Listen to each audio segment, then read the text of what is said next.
Désormais sur la marche vers la balkanisation de la RDC, deux hauts officiers, l'un rwandais et l'autre ougandais très proches de Museveni et Kagame, se moquent éperdument du Grand Congo, insultant et menaçant ses citoyens. Si en réaction à une manifestation populaire congolaise à Goma, le conseiller spécial du président Paul Kagame pour les questions de sécurité, le général rwandais James Kabarebe est sorti de sa réserve pour insulter les Congolais, un autre officier général de l'Ouganda, cette fois, le fils biologique du président Yoweri Kaguta Museveni, Muhoozi Kainerugaba, vient d'ouvrir la boîte de Pandore, en justifiant publiquement la raison fondamentale de cette nième agression hurlée par la communauté internationale.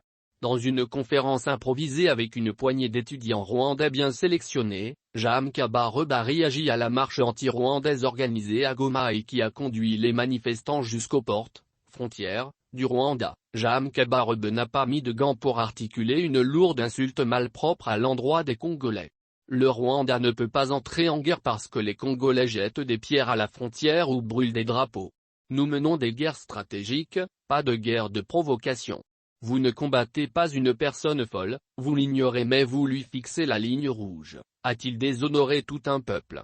Dans sa grossièreté verbale, James Kabarebe ne s'est pas du tout souvenu de tout ce que la nation congolaise lui a donné pour faire de lui une référence dans son pays après avoir occupé les plus hautes charges d'État en République démocratique du Congo.